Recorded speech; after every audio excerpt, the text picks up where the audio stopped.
Good afternoon. I'm Jeffrey Sachs. I wish. No, my name is Yanis Benamor, and I'm the Executive Director of the Center for Sustainable Development. And thank you very much for joining us this afternoon, as we are about to hear a very interesting and exciting lecture by our director, Professor Jeffrey Sachs, who is sitting right here in the front. The Center for Sustainable Development is a very young center. It was only launched a year ago in January 2016 as part of the Earth Institute. And our main focus, as the name says, is to reach the Sustainable Development Goals. So Professor Sachs will remind us in just a few minutes what the Sustainable Development Goals are and the path that led to them. The Center for Sustainable Development assists in reaching the SDGs mainly by creating innovations that are high-tech but low-cost and that can be deployed even in the most rural areas. And right now, we have projects mostly in sub-Saharan Africa and in Southeast Asia. We are planning to expand in 2017 in Latin America as well. The two main areas that we focus on are health and education. For health, our flagship project is the 1 Million Community Health Worker Campaign project. The goal of that initiative is to deploy 1 million community health workers that are fully trained and paid all over sub-Saharan Africa. In education, we focus on literacy and girls' empowerment. But we also have projects in climate change.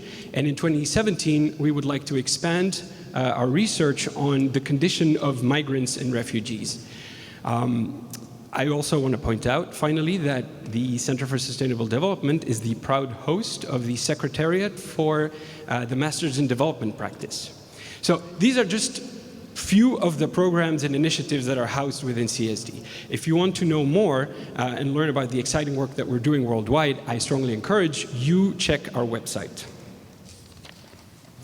So, 2016. What an interesting year that was. Didn't you get the feeling that almost anywhere in the world, it was always the worst case scenario that was the outcome of any election, any decision, and any vote that was put on the ballot? So it will definitely set an interesting stage, whatever your positions are, whatever your political views are, it will definitely set an interesting stage for 2017. In fact, I think one political commentator called 2017 the season finale of the world and mankind. So, without being so melodramatic, it'll be interesting to see how these situations unfold all over the world. And obviously, also here in the United States, as you may be aware, that we will proceed with the inauguration of a new president in less than 48 hours. So unfortunately, this afternoon, we don't have enough time to get Professor Sachs's perspective on all of these hot topics, which would be interesting. However, we will get his insight on how to build the new American economy in this current context. And so to help me introduce Professor Sachs, I would like to call to the stage Elana Shanti Selekshana. Selekshana is a senior at Columbia College studying sustainable development and history. She has experience working on climate change in both policy and activist spheres, from her hometown of Boston, Massachusetts, all the way to remote areas of Alaska. She is currently in her third year interning at the SDG Academy, which is the education initiative of the United Nations Sustainable Development Solutions Network, also known as SDSN, which is another initiative that Professor Sachs has launched. On campus, Selekshana is involved with Columbia Divest for Climate Justice, the Fossil Fuel Divestment Campaign. Please help me welcome Selekshana.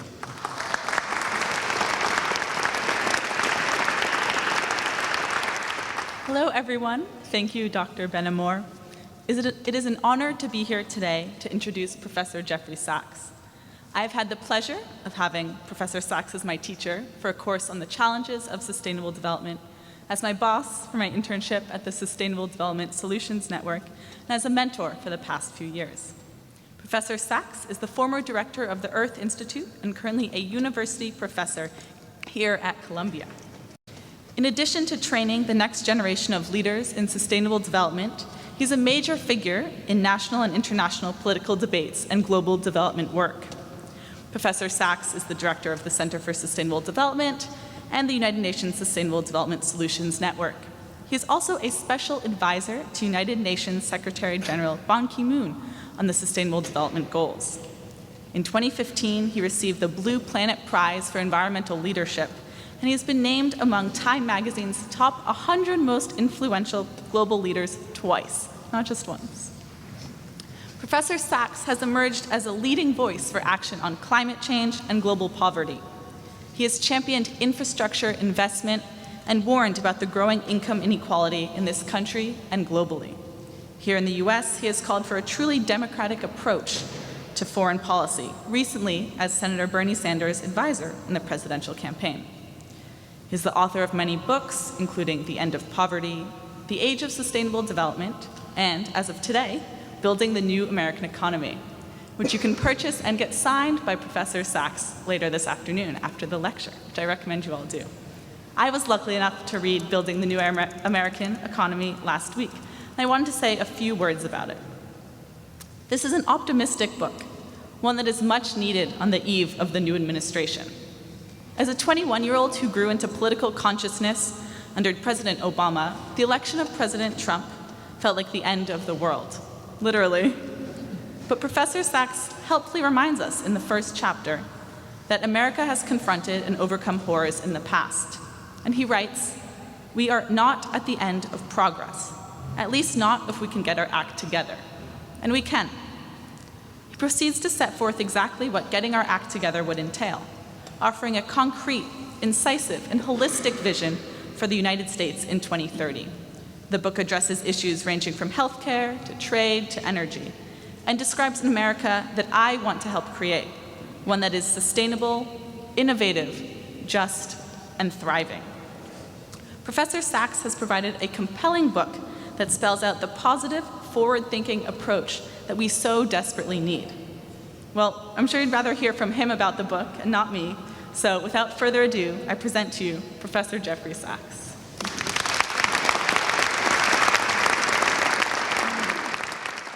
And that, ladies and gentlemen, is the best part of being a professor, to have students like Sulakshana, and thank you very much. She's done a magnificent leadership job and as a student and a star in every way. And the book is really for you and your generation and your colleagues, because we got a mess on our hands. We had a mess on our hands even before the November election. Now we have a bigger mess on our hands just to clean up that part. But the real point of this book, and one virtue for sure, is it's a quick read. And I think, I hope, a helpful one. It's not a big tome and a big textbook. It's really observations with one essential point, that in every area of our economic puzzle, whether it's trade, whether it's automation, whether it's healthcare, whether it's the climate, whether it's infrastructure, this is not so hard to solve these problems. But we're not solving the problems right now. My theory in general in public policy is that we can't solve problems unless we have some clarity of where we want to go. In other words, what are our goals? And some guidance from expert opinion, which I very much believe in, whether it's disease control or healthcare or environment, of what to do. We don't solve our problems by snarky tweets. We don't solve our problems by blaming other countries. The book is really about how the United States is able to, with our wealth and our knowledge and our technology that is at hand, able to finally come to grips with problems that we have been neglecting or exacerbating for decades. And I'll give you a short summary of that with enough time that we can have some discussion, because I hope there's some things on your mind these days. Every day we hear new claims, new oddities, It's a very unsettling moment because we really are what they want to make a fact-free environment. Of course, we're not in a fact-free environment. We have to keep our grips with facts, with data, with evidence, with dignity, with a reasoned response. By the way, we should have faith in the American people that they want that also. The fact that a significant majority of Americans right now is very unhappy with this transition is par for the course. America is not bowled over with the weirdness that we're seeing every day. Americans are worried, and we should respond in a way which really gives some clarity, some direction, and doesn't presume disaster, but shows how to build for hope. So I'm going to start where I started in, I wouldn't call it political consciousness, but a little bit of consciousness of the world, and it's almost literally about this moment. This is President Kennedy speaking to a combined session of Congress in May 1961. Why do I remember that? Well, I don't remember this speech, but I remember very clearly why he gave the speech, because it was just the coolest thing in my childhood imaginable. He was in this speech calling on Americans to do something really outstanding. And this is the famous statement that we recall. He said, "I believe that this nation should commit itself to achieving the goal before this decade is out of landing a man on the moon and returning him safely to the Earth. No single space project in this period will be more impressive to mankind or more important for the long-range exploration of space, or more important for my childhood, and none will be so difficult or expensive to accomplish." Okay, this is my whole point of this book. First of all, how good is this? You had a president of the United States saying we should do something really big. We should do it together. We should master something very difficult. Not only that, we should do it on a timetable, which is quite extraordinary. So it's not only calling on us to explore space, that's maybe what a politician would say today, but to send a man to the moon and return him safely to Earth before the end of the decade. And then President Kennedy, being the kind of leader that he was, added, "None will be so difficult or expensive to accomplish." Who talks like that in politics anymore? And if you read this wonderful speech, which I really recommend, you'll find it online, May 25, 1961, JFK, you'll see that he then goes on several paragraphs. This'll be tough, this'll be hard, this'll be a challenge. And he says to the Congress, don't do it unless you mean it. Let's not get started unless we're really going to accomplish this.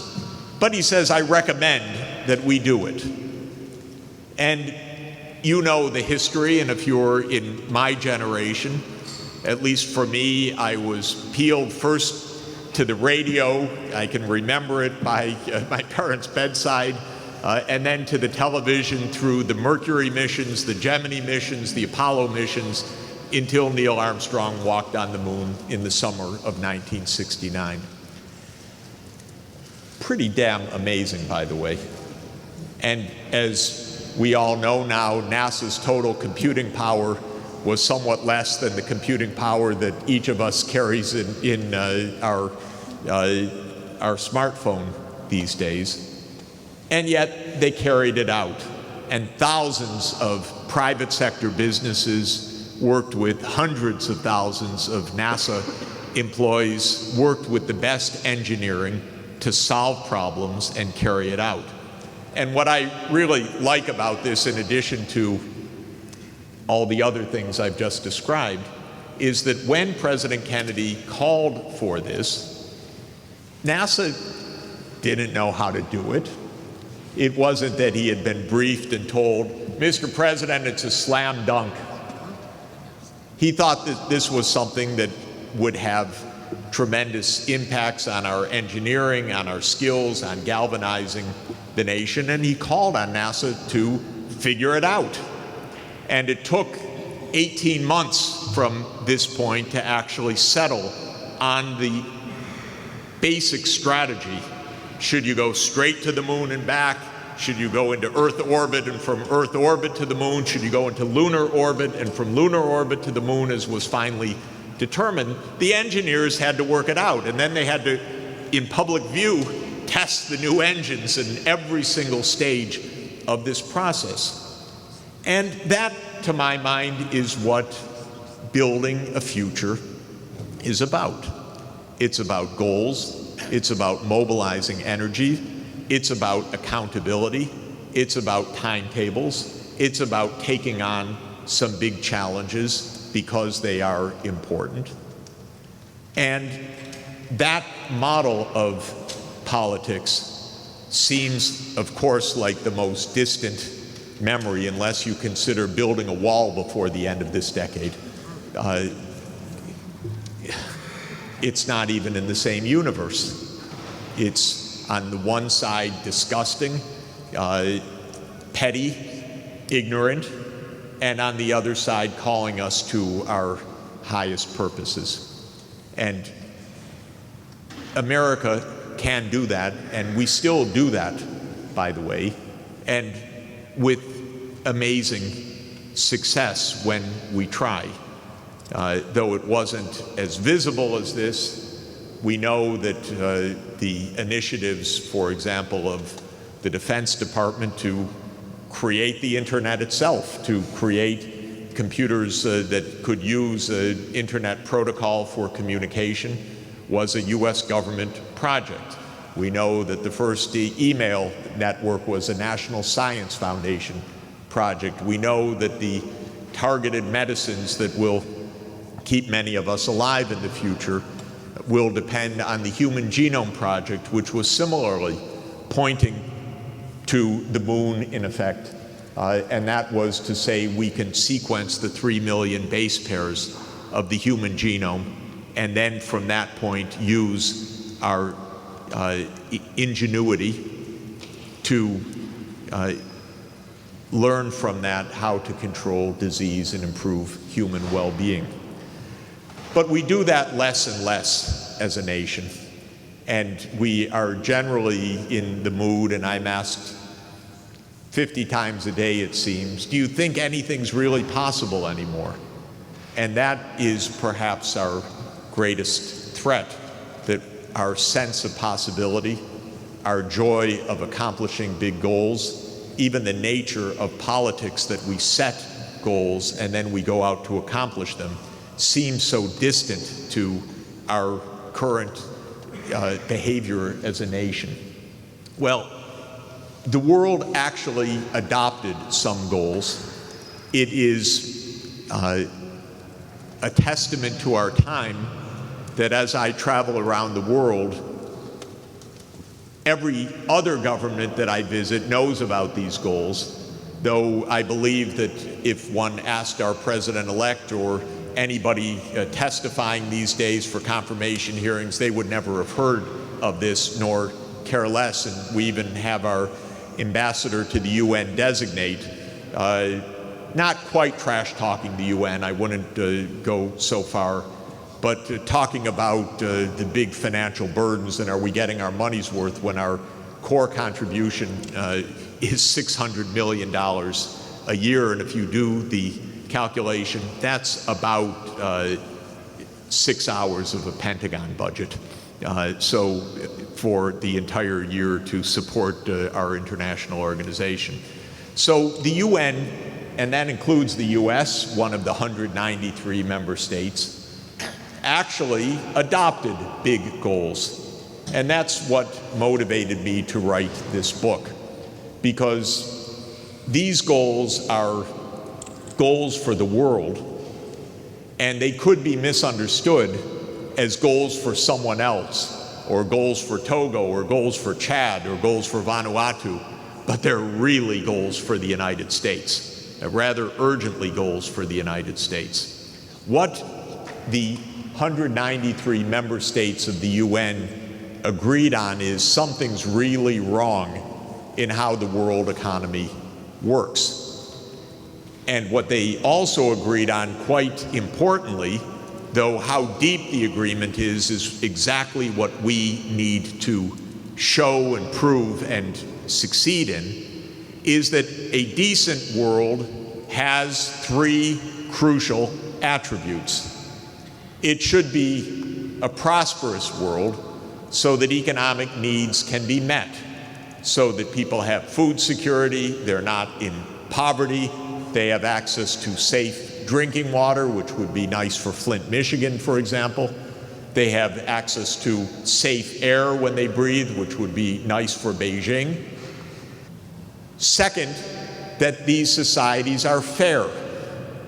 Fair in the sense that it's not the overall size of the economy that counts, or even dividing that by population to measure the per capita income, but it's ensuring that people within the society can each meet their needs, that every child has a chance, that poor people are not scrambling to stay alive, or not scrambling to preserve a little dignity in an economy that takes away their dignity every day, that women have the same chances as men, so that we have justice. And the third feature that was agreed by all 193 member states is that we should not destroy the planet as we build the economy. Obviously, this message has not reached the Trump Towers right now. And the grossest, in my mind, of all of the aspects of what we're observing these days, for example, in today's hearing of Scott Pruitt, a lout, state attorney general of Oklahoma, who has made a career of taking money from oil companies to try to defeat environmental regulations, is that every bit of greed goes and you can despoil the environment in the process. And what the member states perhaps most agreed on when they adopted these goals in September 2015, because dozens and dozens of countries are up to here with their neck on the line right now from droughts and from floods, and because our dear city, if we don't stop, we know we're going to have to take a boat into the rotunda, because we happen also to live in a small island economy called Manhattan, and if the sea level rises from climate change, as could well happen, we face utter calamity. But getting this message in our economic life has proved to be one of the biggest and most daunting challenges. So all of the UN member states came together and said, you know, we better do all of this. Yes, we want economic growth, but if it's not distributed so that most people are benefiting, if it's only going to the top, what's the point? And if it's destroying the environment at the same time, really, how can one even call this, in any sense, economic progress?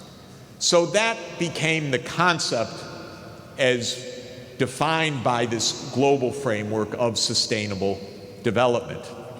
And I summarize it in the book as being smart, fair, and sustainable. Smart meaning deploy our technologies so that we have the productivity to live nice lives, so that we can have leisure, we can escape from arduous physical backbreaking labor, so that we can have security in our economy. That's what our technologies and advances in technology make possible. But we also need fairness so that the lion's share of this so-called growth isn't showing up in a stock market boom that is in such concentrated ownership that for most Americans this is basically meaningless. And for those in the bottom 40 or 50% even, it's not even protecting them from a decline of living standards. And with environmental sustainability. So that, I think, is our generation's moonshot. That is a big challenge, but it is a vital challenge that is, yes, the most impressive thing that mankind could achieve, but it's also a challenge within reach. There is no one NASA, no one place where the engineers are going to sit down to make it work. There are lots of moving parts to this challenge, but the knowledge absolutely is there, the need is there, and the urgency is there. So the Sustainable Development Goals, in my mind, are extremely important for us. They are encapsulated here in an iconic picture that the good news is can be found in almost any government office building around the world, save Washington up until now. And that means that if you are in Ghana, as my wife Sonia and I were a few days ago, or we were in England, we were in Moscow, where we walked into an annual economic event of the government, and there were in Russian the 17 Sustainable Development Goals shown in the lobby. This has the power of being a global mission. And what are these 17 Sustainable Development Goals? I'm sure in this audience you all know them by heart, which is good, and I won't go through them one by one.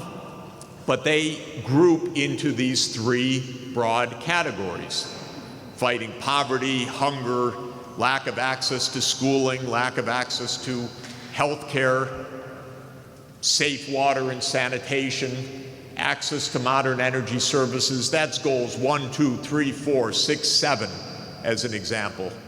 Decent jobs for young people and ending child labor, SDG number 8. Basic modern infrastructure, Sustainable Development Goal number 9. And then are the fairness objectives of gender equality, SDG number 5, and economic equality, Sustainable Development Goal number 10. And then a set of environmental objectives that our cities should be livable, and all over the world, cities are not livable, including, I'm sorry to say, Oklahoma City of our EPA designate. And do I blame it on him? I do, because he and his cronies in Oklahoma have so befouled the air with the fossil fuel burning and fought the regulation so hard that Oklahoma City is one of the nation's asthma capitals of the world. They don't care about the kids, they care about the money from big oil.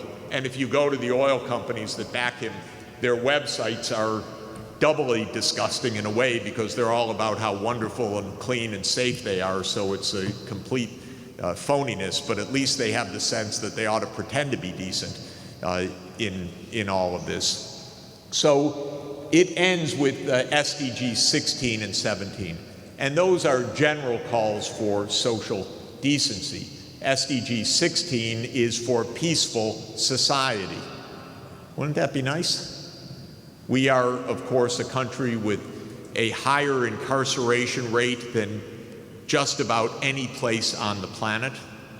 And we are a country with a homicide rate among the very highest on the planet. And so SDG 16 speaks directly to America. And SDG 17 says that there should be a global partnership to achieve these 16 Sustainable Development Goals. And even rich countries might help poor countries to do it, if you can imagine that, so that there could be some solidarity globally.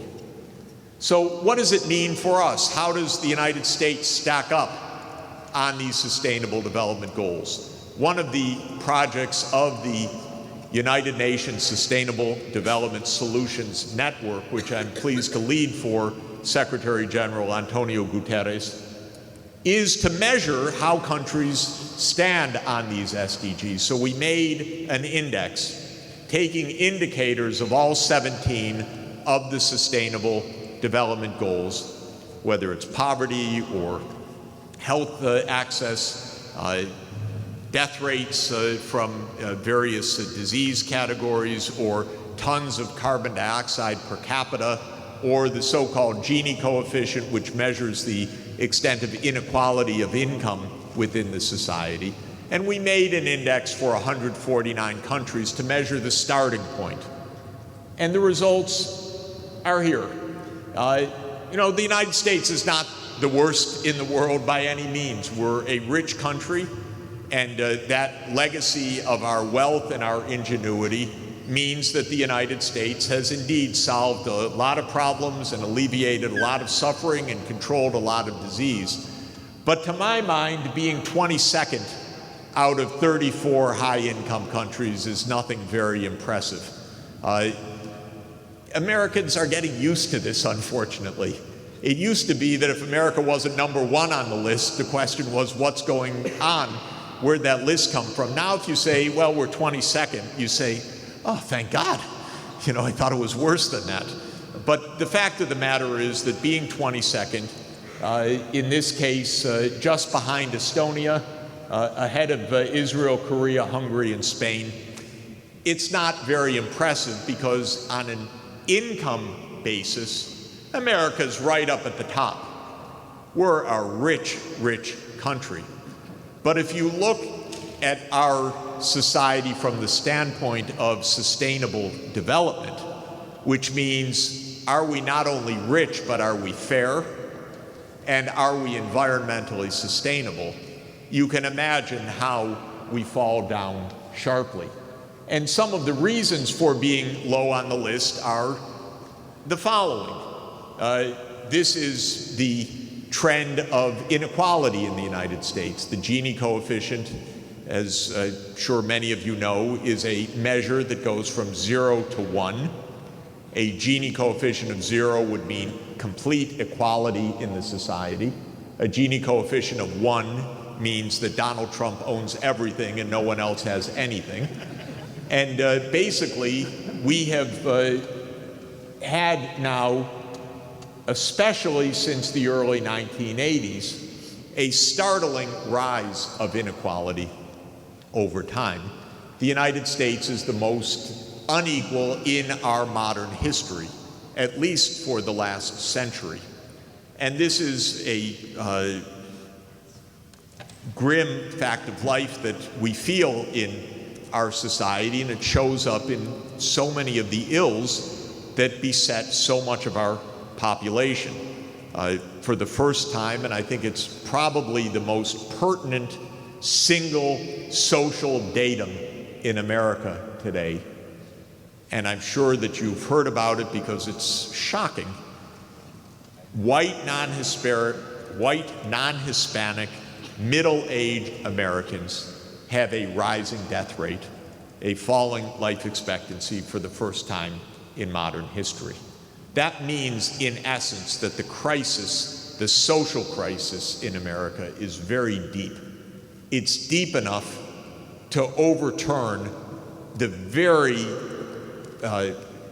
powerful rising trend of longevity that has been seen for 2 centuries in this country and is seen all over the world.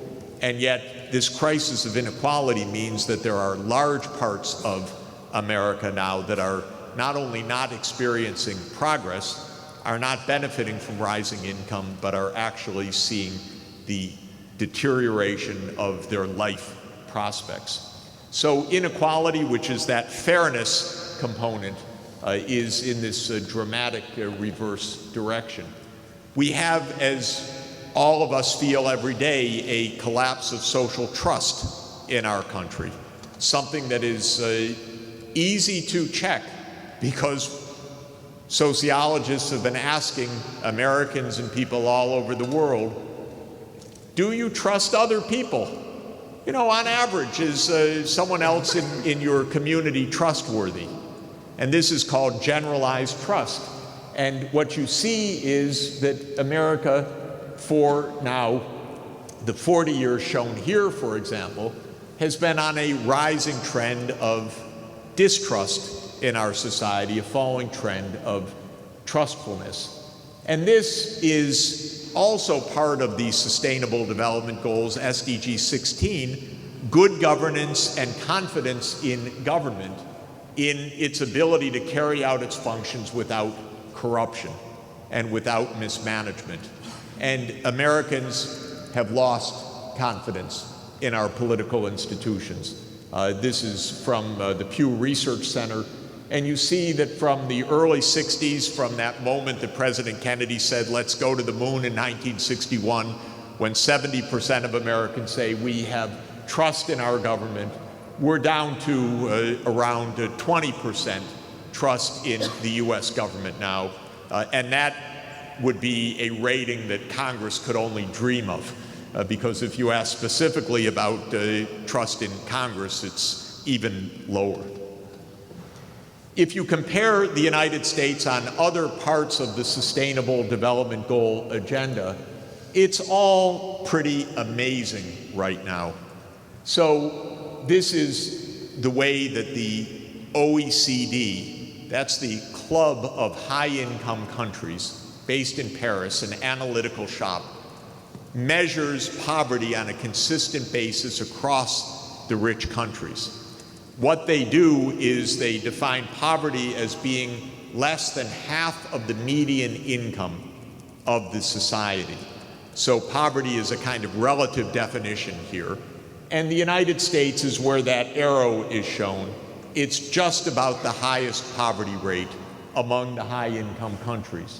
On the low end here, if I read, since you can't quite see it, Czech Republic, Denmark, Ireland, Finland, Norway, Netherlands, France, and on the far end here, United States, Chile, Turkey, Israel, Mexico, the countries with the highest basic relative poverty rates. Rather stunning, again, for the United States to find itself on that kind of extreme, but not surprising. We know that reality. If you look at public health, this is the obesity rate. Well, we're just at the end of the table here.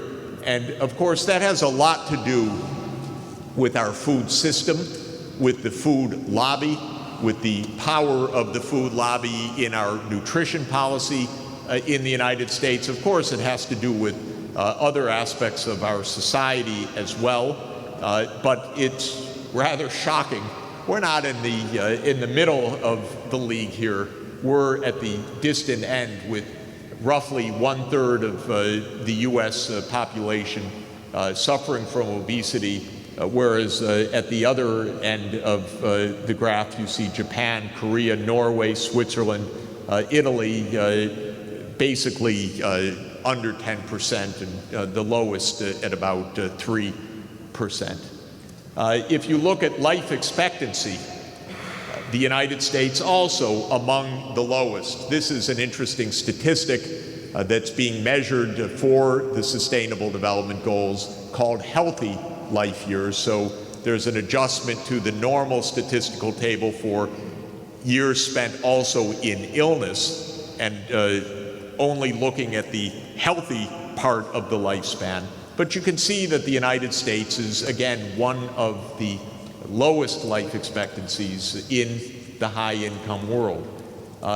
This is a measure we call happiness. It's technically called subjective well-being. Fortunately, we're not on the bottom of the list, but we're far from the top.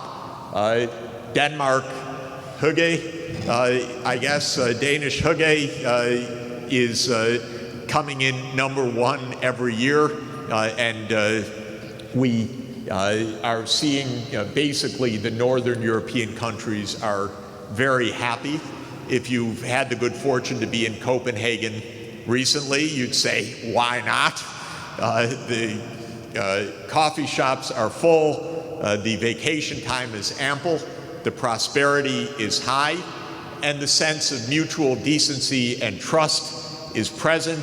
And what we discovered last time we were in Copenhagen a couple of months ago is the cars are disappearing from most of the city. It's all walking and bicycling, and people are out with fresh air, and they're living very, very well, thank you, with a social spirit and a social effort to live properly.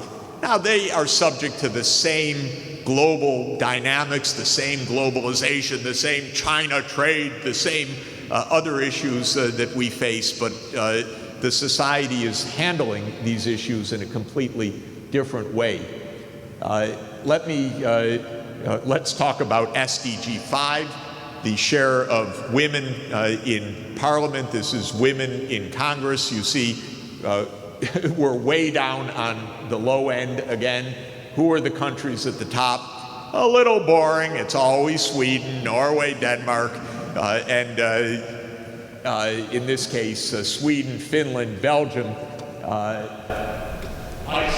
Spain, Norway, Denmark, Netherlands, where the women in Parliament constitute about 40% of the Parliament, and in the United States, we're down somewhere around 12 to 14%, and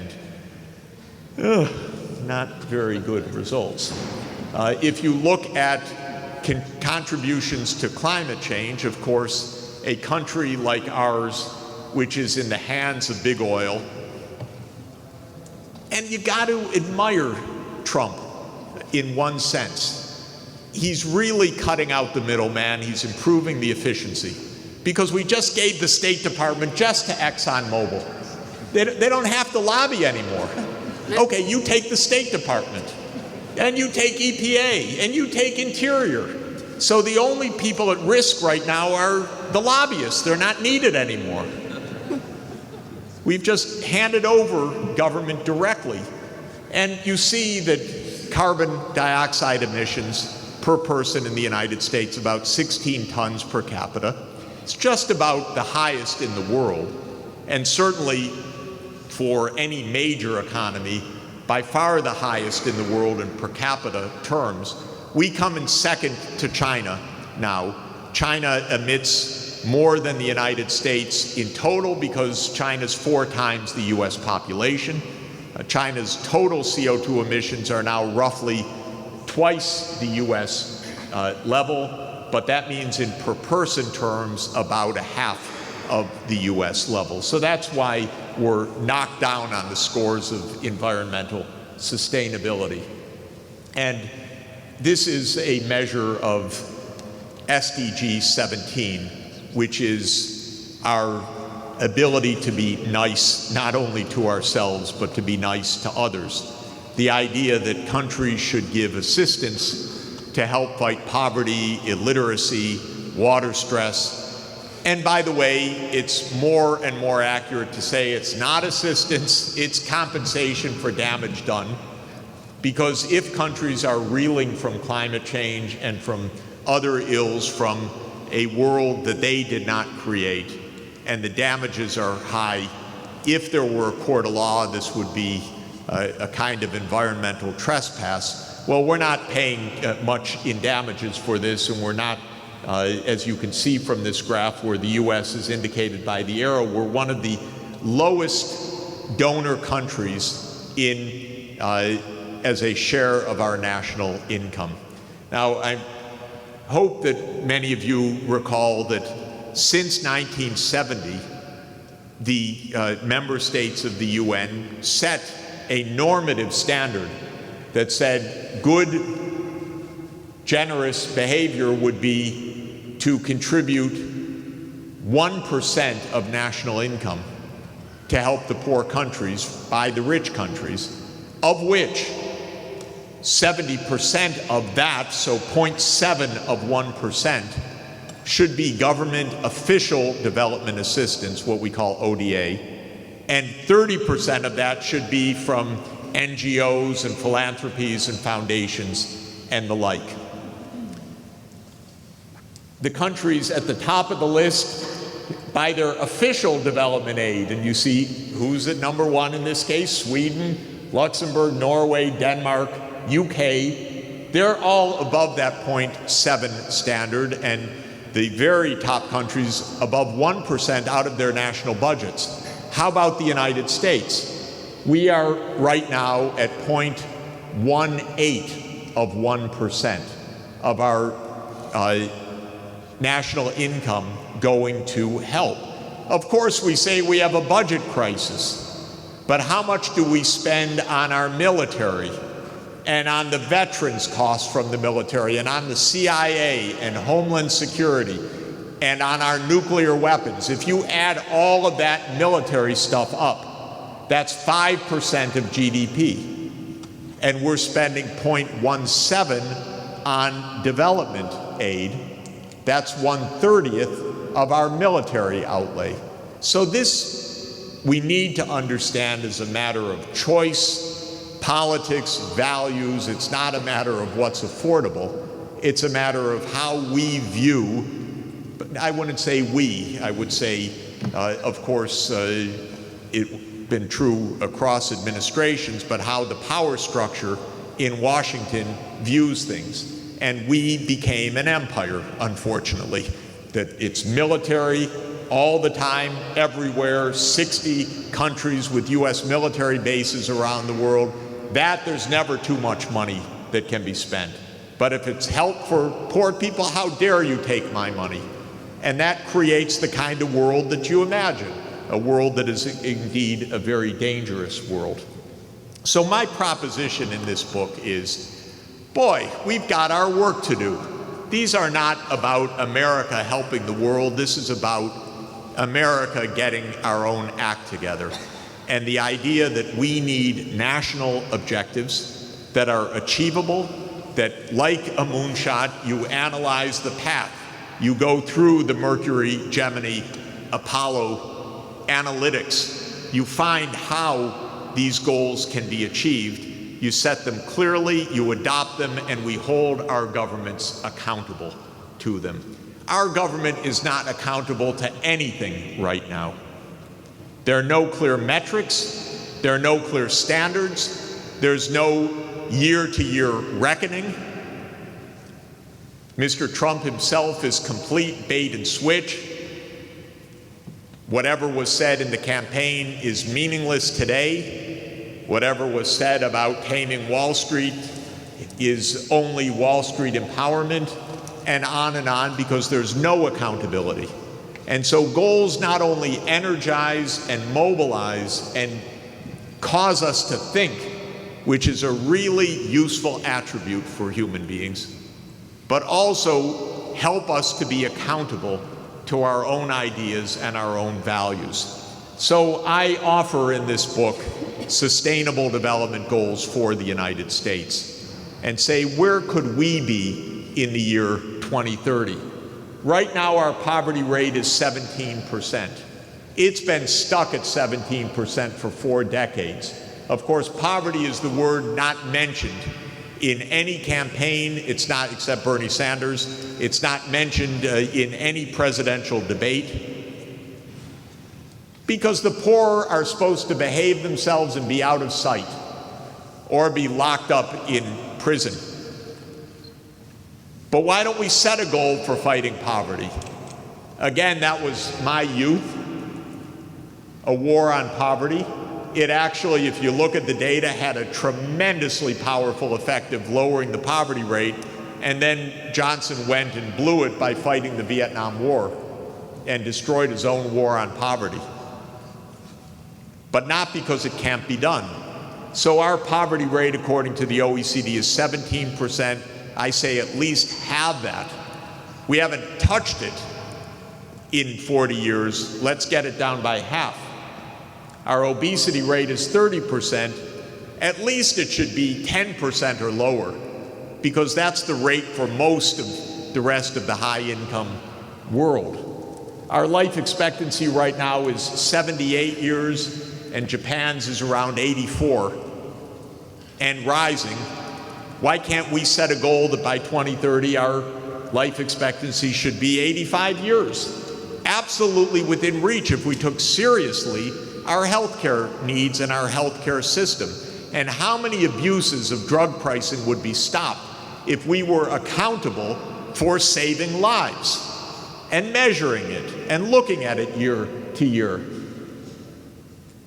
On education, SDG 4, why not reduce the student debt by at least 80% from its current level?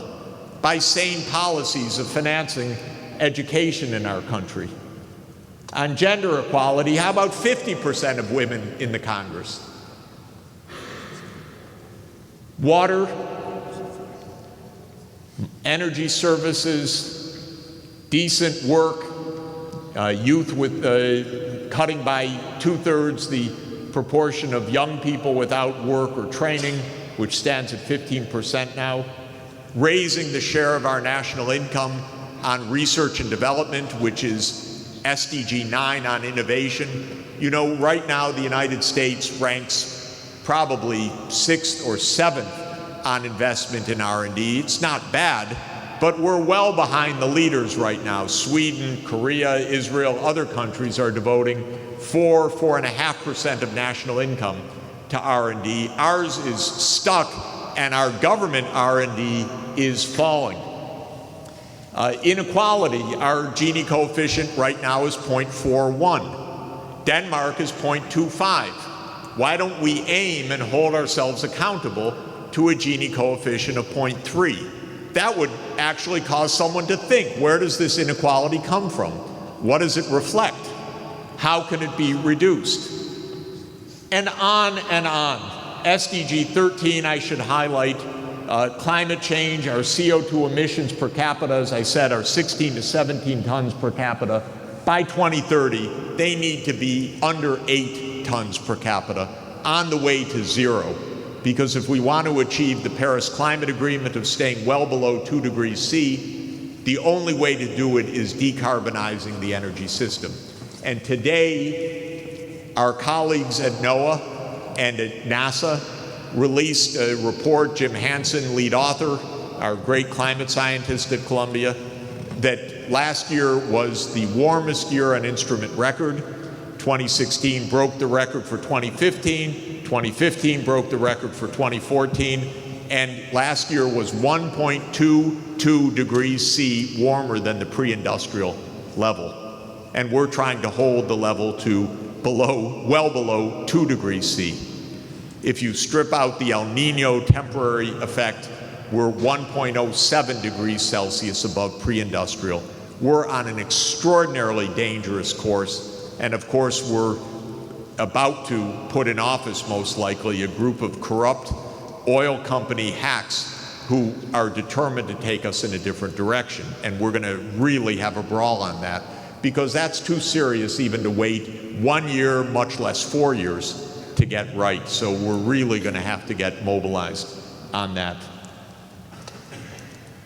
I asked the question finally on SDG 17, would it really be too much for America to live up to the international standard of spending 0.7 of 1% on helping poor children stay alive and get an education and make a safer world? That gap, by the way, between where we are now and where we should be, which is about 0.5% of GDP, is $90 billion a year that the United States should be giving, which would be enough to end the AIDS epidemic, end deaths from malaria, get every child in this world in school and staying in school through secondary education. So if you want to know just where the financing comes from to solve the problems of extreme poverty, the United States by itself could close that gap, and not through even heroism, just through a modest commitment that lives up to the international standards which our country refuses to recognize. Well, I think that this really is perhaps the biggest challenge of our country. I would say we're like 4-year-olds, but that's an insult to 4-year-olds. We are not passing the social marshmallow test. That is, we're not willing to hold anything off from the insatiable quarterly greed right now to actually get something done in our country. And I was saying this to a New Yorker reporter yesterday who showed me their cartoon this week. As our president is sworn in, you can eat the one marshmallow right now, or if you wait 15 minutes, I'll give you 2 marshmallows and swear you in as president of the United States. And this, I think, is, I don't know whether he would pass this test, probably not, but this is really a very important insight of the New Yorker in its normal weekly insight. So what's happening in our country? Let me just give you a few minutes of the diagnosis in the book. I've told you where we should be going, what's wrong with our society, but what could we do about it? We don't save now. We're not saving and we're not investing. And the red line is what's called the net national saving rate. It subtracts out from the official saving rate the depreciation of capital. And while there are many measurement issues, you see that it has declined by about 10 percentage points of national income. Saving and investment are what build the assets, the know-how, the skills for the future. And when we talk about saving, we're talking about investing in many different kinds of future potential, because part of this investment would be in R&D, part of it would be in education, part of it would be in physical infrastructure, part of it would be in business investment. But our country is achieving, on average, much lower rates of economic growth, even in the aggregate, much less the distribution that I emphasized, simply because the saving rate has declined so much. And if you ask where has that net saving disappeared, it is government. And this is, in short, the biggest single issue in our society. And the story here really goes back to the early 1980s, in my view. Why does the government dissave? Why is there negative government saving in our country so that we don't invest through our government, not in projects like the moonshot, not even in basic water and sanitation and safe energy and environmental control? The most important reason is our government doesn't have the funds to do it. And the most important reason for that is that Ronald Reagan told us a story 37 years ago, in 1981, 36 years ago, almost to the day now, when he said that government was our problem, government is not the solution. And what he sold America was a bill of goods that basically said, cut taxes and everything will be fine. And no major politician has broken that since then. And it doesn't really matter whether it's a Democrat or a Republican. All through the period from 1981 until now, the level of our tax collections as a share of national income has remained flat, while our needs, because of aging and higher health costs and these nonstop wars, that's not a need, that is a sad reality, have soaked up the budget.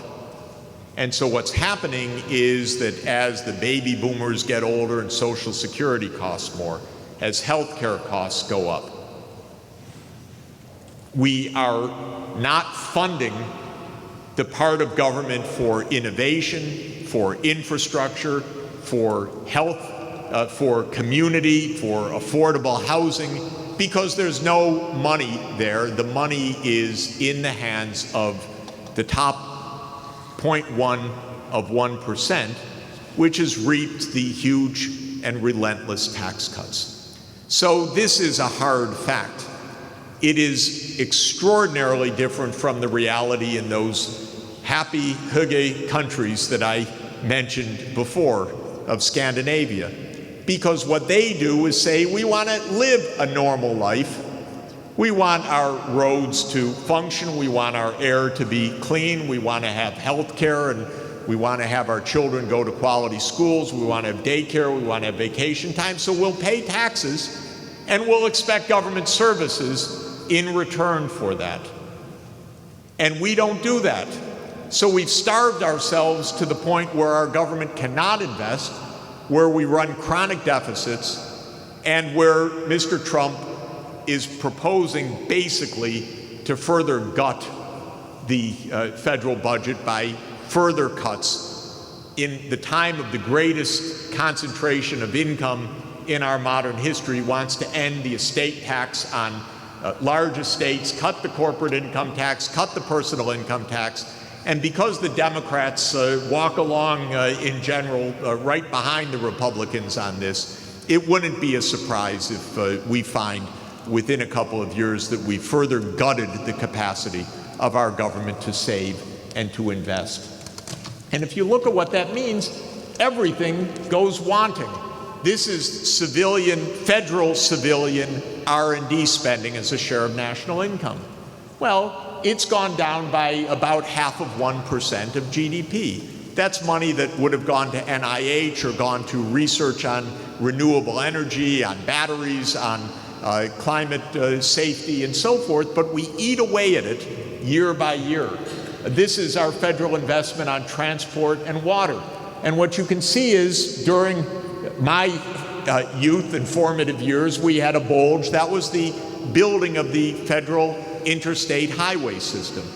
Interestingly, that was a 30-year project that went through the Eisenhower, Kennedy, Johnson, Nixon, Ford, Carter administrations, all of them pursuing one policy that was set for a 30-year period to build something. But then when that disappeared, Congress decided we don't like investments anymore. And we know that we don't even have the upkeep for our investments. Sonia and I absolutely say every time, and it's 100% perfect fit, we know we're home.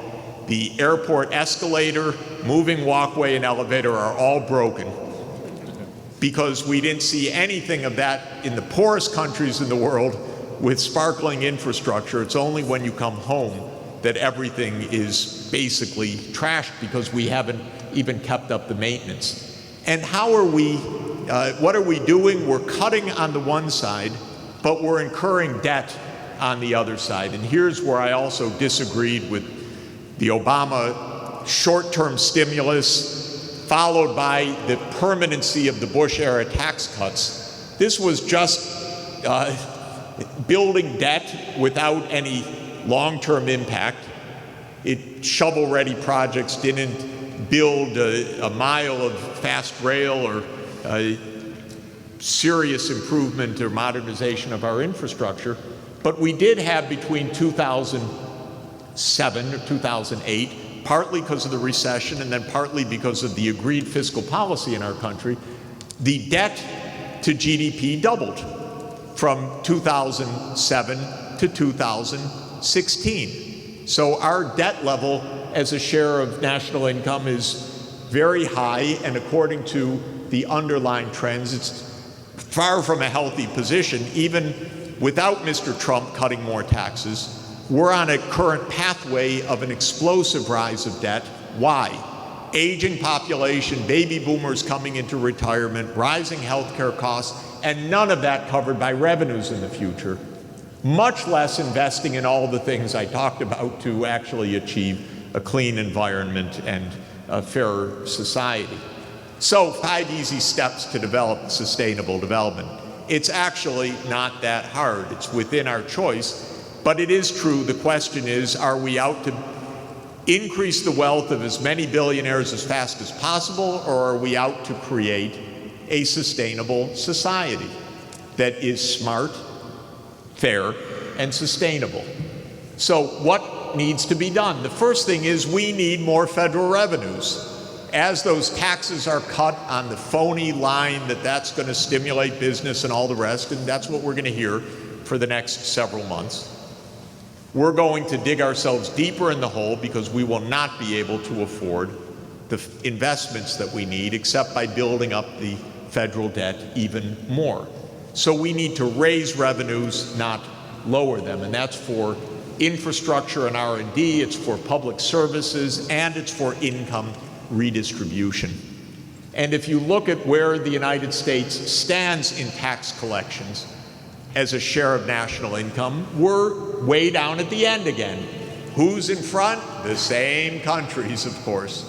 Whether it's happiness or low poverty or life expectancy or clean air, Denmark, France, Belgium, Finland, and so forth. And the United States, you can see, has among the lowest tax takes in the group of the high-income countries, and that's why we have to raise that if we're going to make the investments that we need. Another way to see this is this very interesting graph. Little hard to see perhaps, but for every country there are two lines. The top bar is the inequality before taxes and transfers, and the lower bar is the inequality, or the Gini coefficient, net of taxes and transfers. In every country, there's some degree of taxes taken from the rich to give to the poor. So inequality, taking into account taxes and transfers, everywhere is less than inequality of market income. That's why every country has one high bar and one lower bar. The difference of those heights is a shorthand measure of how much the budget is redistributing income from rich to poor. And the biggest redistributors are, take a guess. Okay, you're getting the hang of it. See how easy development is? Norway, Iceland, Denmark, Czech Republic, Belgium, Finland, Sweden. So they have a high market inequality, but a low net of tax inequality. The United States is here. So we're among the highest inequality net of taxes and transfers. We're not so much more unequal, say, than Norway or Denmark, but they have a big transfer system, whereas we have a tiny transfer system. And so our poor suffer, whereas in other countries there's a redistribution. That's a choice. And this is another way to measure that same thing. It's the reduction of market income inequality due to taxes and transfers. The United States is now on the low end to the left, and the countries on the right are the ones that have the more redistributive tax systems. So that's number one. Tax us more and use the revenues to meet social needs. Second, treat healthcare as a public good, not as a private good. The idea that healthcare is a market commodity is an America-only idea. It's a horrible idea. It's horrible ethically, and it's horrible in practice. And it's horrible in practice in that there is one country in this spaghetti graph that stands out.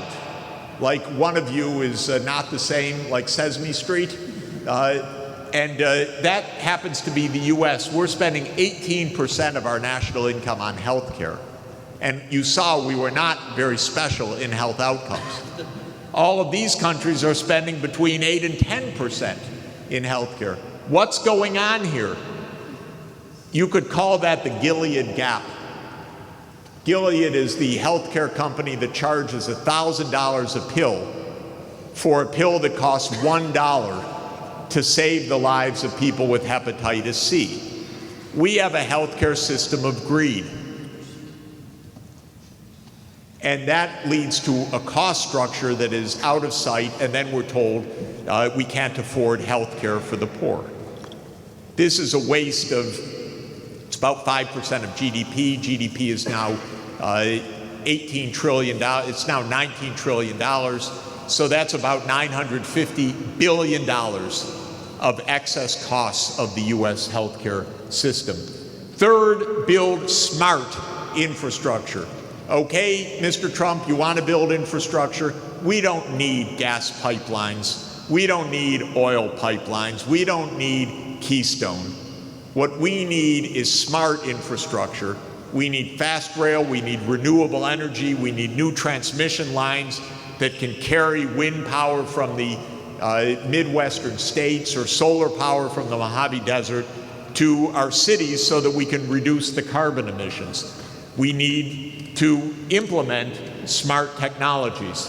There are ways to do it. This is a graph from the book that shows how we could make a transformation to get to a low carbon economy very practically, given the resources that we have in this country. Fourth, choose diplomacy over wars. Wars are just hideously expensive and inane. Tell me the big advantages we got out of the Iraq War. And I'll ask you, did we get $5 trillion worth of benefits from the Iraq War? Of course not. We didn't get any benefits from the Iraq War. We unleashed chaos. $5 trillion. $3 trillion for Afghanistan and veterans costs. This is crazy. And we just rack up the bills, and that's what Eisenhower warned us about. We've got pretty intense lobbies and a mindset that is, and by the way, I say we don't need trade wars either. Our problems are not caused by China, they're not caused by Mexico. Our problems are internal fairness, our investment rates, our saving rates, our choices about taxation. They have nothing to do with other countries cheating us. That's demagoguery, and it's dangerous because it can get us in a lot of trouble. And finally, my last point is beware the four big lobbies. Keep them in mind, keep a scorecard day by day. Our country is run by four lobbies. First is the military-industrial complex. It's the biggest single chunk of our budget, and it's incredibly costly. Second is private health care, as I just showed you, which has jacked up the costs of health care by hundreds of billions of dollars. Third is big oil. That we've just handed over directly to ExxonMobil. And fourth is Wall Street. That we also, by the way, just handed over.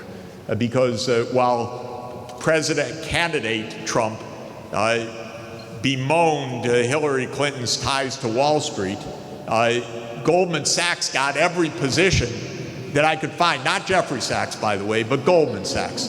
And just, again, handed over the head of the National Economic Council to the president of Goldman Sachs. Just put him right in the White House. We don't need the lobbies anymore.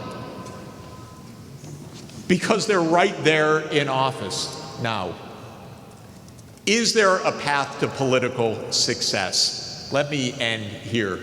The answer is yes, but it's delayed, of course. And I subscribe, I'm clinging to it desperately, I have to admit, to the idea of Arthur Schlesinger Jr., the great historian of past generation, who said America is prone to political cycles between the private avarice and the public interest.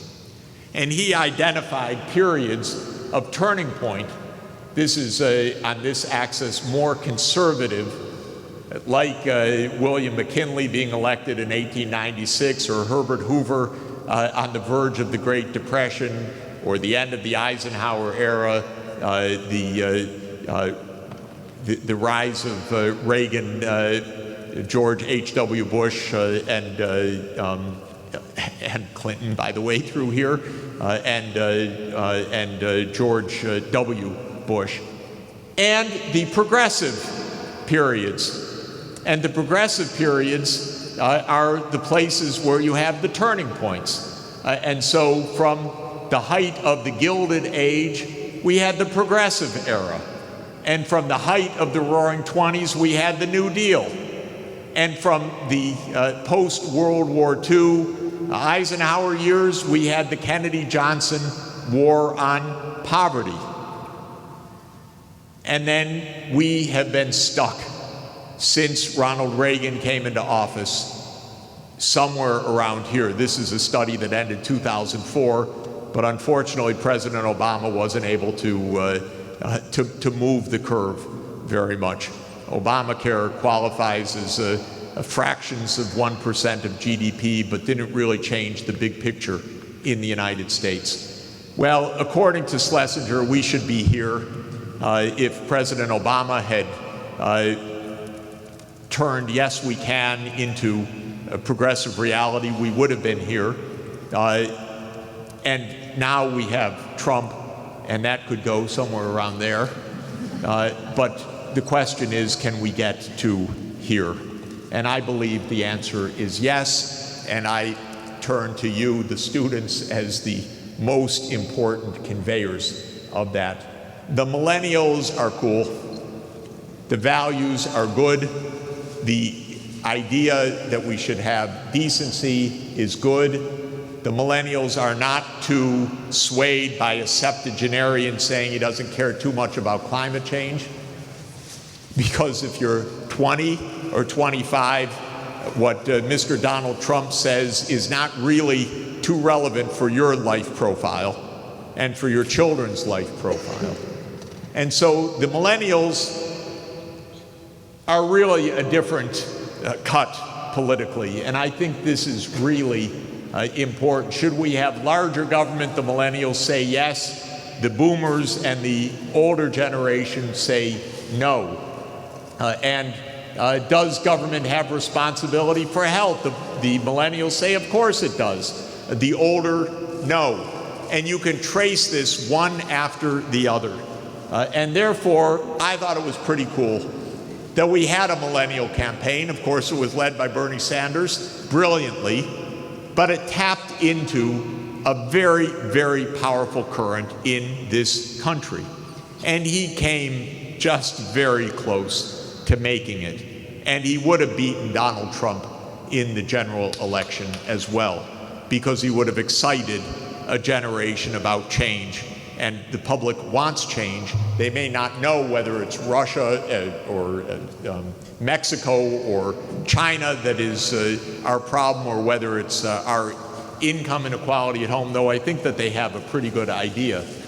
But he didn't make it, in part because the status quo is pretty tough to beat, and it took the progressive era quite a long time to make the breakthrough.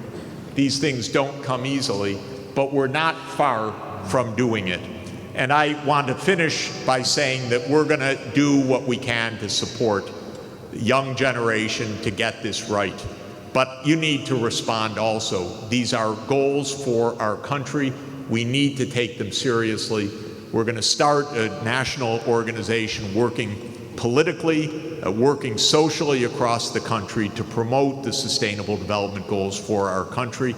It's going to be in the cities across the country. It's going to be in places like Flint, where SDG 6, safe water is a dream in America as it is in other parts of the world, where poverty is endemic, where inequality is high, but where the hopes are also very high.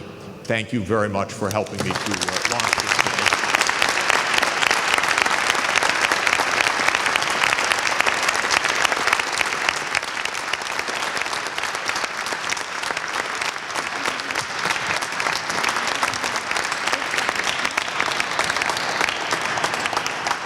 I know time is very late, and I also want you to pick up a book, and I want to sign some, but if there's a burning question or two, let me take that, because I'd love to just stand up at the mic, please. Hi, thank you for your voice. I really appreciate everything you do. My burning question is, in speaking to the poverty, the rate of poverty, and reducing that, can you speak to what the domino effect would be to, say, obesity and healthcare, and how that's all correlated? Absolutely. Of course, by ending poverty, we would reduce so many social burdens in this country of ill health, of disease, of crime, of incarceration, of children that don't meet their potential. We're a tracked society right now. If you grow up poor in a poor household, you're likely to be poor as an adult. It's shocking. This is supposed to be the land of opportunity, but we have one of the highest rates of correlation, technically speaking, between parent education outcome or income and the children's educational outcome or income. That means waste. That's inefficiency. Kids are not meeting their potential because they're not getting an education. They're physically ill. They get asthma because of the polluted environment, or the environment is so not conducive to achievement. And then we have this crazy, insane, privatized prison system where lock them up is good for profits. And you can't make this stuff up. The cruelty and the insidiousness involved in this. Today there's a story in the Wall Street Journal about the booming prices of the private prison sector after Trump got elected. So this is sheer waste. It's not only immoral, but it is a waste of economic resources and fiscal resources and social resources, because it does lead to crime, it does lead to substance abuse, it leads to so many social ills that we pay a very big price for.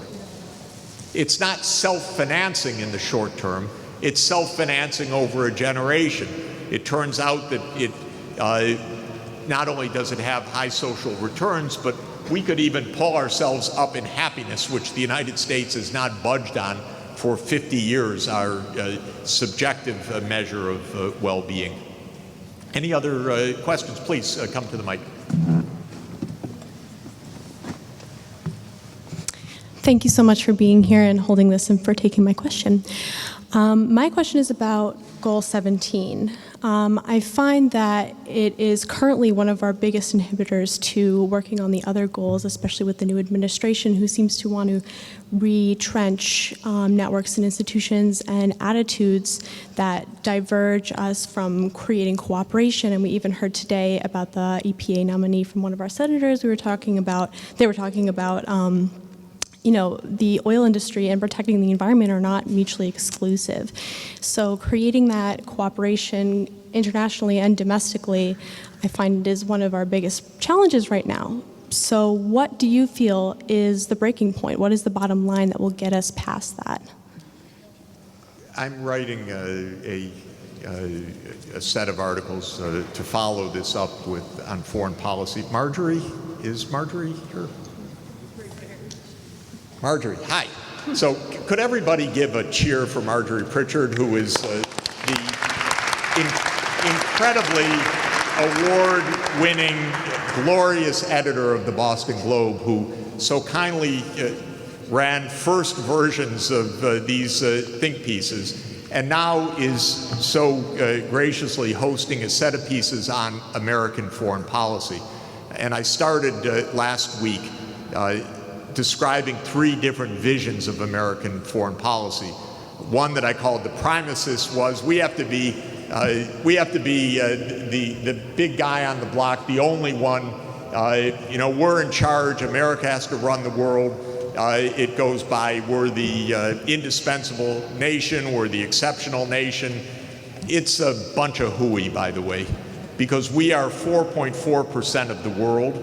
And while we do certain things well, the presumptuousness that we should run the world, or we should have military bases around 60 countries of the world and so forth, it's a losing proposition. Number 2 is what I call, it's known in IR theory, international relations theory, the realists. The realists say, well, we're in a tough world. There's no police on the beat. So you just have to have peace through strength. And the realists say, Sachs, you're a dreamer, that's fine. It's nice what you say, but it's a little bit fiction. We live in a nasty world, so we better be strong. And no matter what you say, we need a new arms race right now. We need a new generation of nuclear weapons. We need another $1 trillion. That's what Obama proposed, to modernize our nuclear weapons and so forth. That's Obama proposing that. And the third I call the cooperatists, which say, we can't do better than that, to say trillions of dollars because there's no way to cooperate.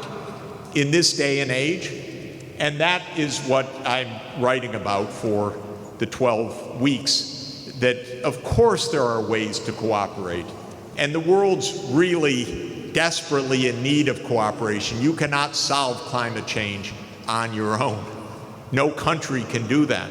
No country can save the oceans on their own. No country can stop the Ebola epidemics and the emerging diseases on their own. My God, we're in this together. It's so obvious, it's so painfully obvious that it's a shock that we don't naturally think in these terms.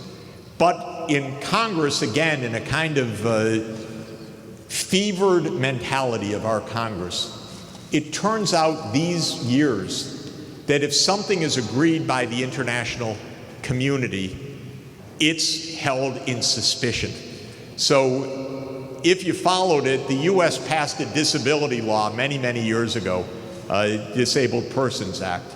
And the General Assembly of the UN said, God, that's a great idea. It's very humane, and we now have better technologies to make sure for inclusion. So a global treaty for the disabled was negotiated. Then when it came back to the US Senate, it was rejected, even though it started in the Senate. Because of it is the UN, oh my God. Now Americans don't feel that way, it's just our politicians who have the line that if we cooperate, that's a sign of weakness. And today, Nikki Haley, our UN permanent representative designate, our UN ambassador designate, said, I don't think the UN's the place for the Israel-Palestine negotiations. Well, duh, the UN's the only place. That's what international law is about. But we don't get it yet. But after you read the book, we'll all get it. Thank you very much.